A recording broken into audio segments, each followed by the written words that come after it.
এইটা একটা বিখ্যাত ছবি।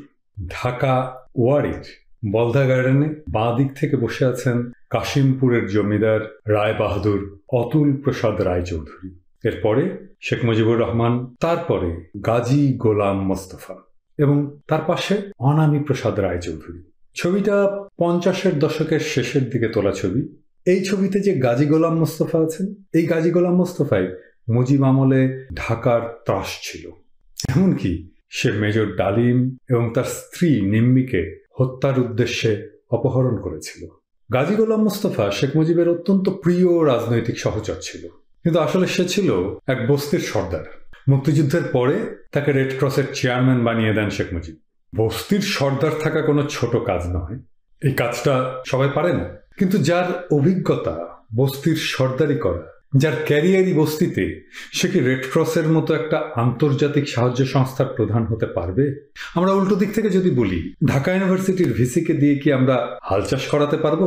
তবে এই গাজী গোলাম মোস্তফা এমনই মহা চোর ছিল যে সে শেখ মুজিবের কম্বলটাও মেরে দিয়েছিল।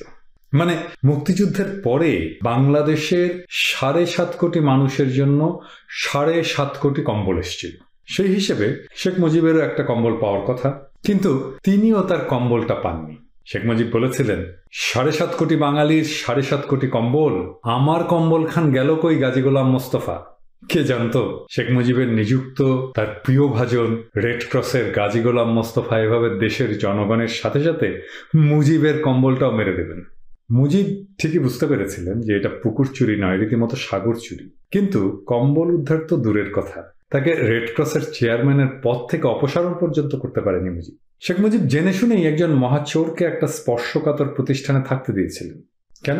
কারণ শেখ মুজিবুর রহমান গাজী গোলাম মোস্তফার সততা সম্পর্কে একটা সার্টিফিকেটও দিয়েছিলেন। তিনি সংবাদ মাধ্যমে বলেছিলেন, কোট, এমনকি গাজী গোলাম মোস্তফা নিজেও জানে না যে আমি সম্প্রতি বাংলাদেশের রেড ক্রসের ব্যাপারে গোপন তদন্ত করেছি, কিন্তু আমার চোখে তার কোনো দোষ ত্রুটি ধরা পড়েনি। কিন্তু বিশ্বের পত্রপত্রিকায় রেড ক্রসের দুর্নীতি সম্পর্কে কুৎসা রটনা করা হয়েছে। গাজী গোলাম মোস্তফা বিদেশি সাহায্য আত্মসাৎ কিংবা তা থেকে লাভ করেননি, বরং দারিদ্র্যক্লিষ্ট লোকেরাই রিলিফের জিনিসপত্র নিয়ে ব্যবসা করেছে। আনকোট। তার মানে ফাইনালি শেখ মুজিব নিজেও চোরকে বাঁচাতে গিয়ে দুর্দশাগ্রস্ত সাধারণ মানুষের কাঁধে দায় চাপিয়েছিলেন। তিনি আরো বলেছিলেন, তদন্ত করে দেখা গেছে গরিব জনসাধারণ রিলিফ হিসেবে প্রাপ্ত কম্বল কাপড় ধনী ব্যক্তিদের কাছে বিক্রি করে দিচ্ছে। এর ফলে জোর গুজব সৃষ্টি হয়েছে রেড ক্রস এসব জিনিস বিক্রি করে দিচ্ছে। সেই সময়ে একটা মজার ছড়া পথে ঘাটে চলত, কম্বল কেটে মুজিব কোট, আর দেব না নৌকায় কোট। এসব রিলিফের জিনিস কোথায় যেত জানেন? এটা যেত ভারতে। কেন ভারতে যেত? কারণ গাজী টাকা পয়সা সব ভারতেই পাঠাতো। তার নাকি ভারতে বেশ কিছু ব্যাংক অ্যাকাউন্টও ছিল। তবে আমি মিথ্যা বলবো না, আমাদের বগুড়াতে 5 জনের পরিবারে আমরা রিলিফের 2টা কম্বল পেয়েছিলাম। ধূসর রঙের মাঝারি মানের 2টা কম্বল আমাদের জন্য সেই সময় মহামূল্যবান ছিল। আমাদের বাবা মা ঠান্ডায় কষ্ট পেয়েও আমাদের 2 ভাই বোনকে 2টা কম্বল দিয়েছিলেন। আমি আমার ভাগের কম্বলটা মেডিকেল কলেজে পড়ার সময় নিয়েও গিয়েছিলাম। কিন্তু হায়, ফার্স্ট ইয়ারে সেই সময় ফজলে হোসেন বাদশার বিপ্লবী ছাত্রমৈত্রী আমার রুমে হামলা করেছিল। হামলার সময়ে আমার স্কুল মাস্টার বাবার অনেক কষ্টের টাকায় কিনে দেওয়া গ্রেইজ অ্যানাটমি বইটা আর সেই কম্বলটা চুরি করে গাজী গোলাম মোস্তফার অসমাপ্ত সমাজতান্ত্রিক বিপ্লবের প্রথম ধাপ সম্পন্ন করেছিল বিপ্লবী ছাত্রমৈত্রী। গাজী গোলাম মোস্তফার দুর্নীতি নিয়ে ওয়াশিংটন পোস্টে 1974 সালের 1 সেপ্টেম্বর প্রমাণ সহ একটা নিবন্ধ ছাপা হয়। সেখানে গাজী গোলাম মোস্তফা তার বিরুদ্ধে আনা সব অভিযোগ অস্বীকার করে বলেন, আমার বিরুদ্ধে যারা অভিযোগ আনছে তারা বাংলাদেশে বিভ্রান্তি ও বিদ্বেষ ছড়াতে চায়। এই সকল লোকেরা বাংলাদেশের রিলিফ আসুক তার পক্ষপাতী নয়। এই শ্রেণীর লোকেরা সবসময় বাংলাদেশের বিরুদ্ধে শত্রুতা করে আসছে।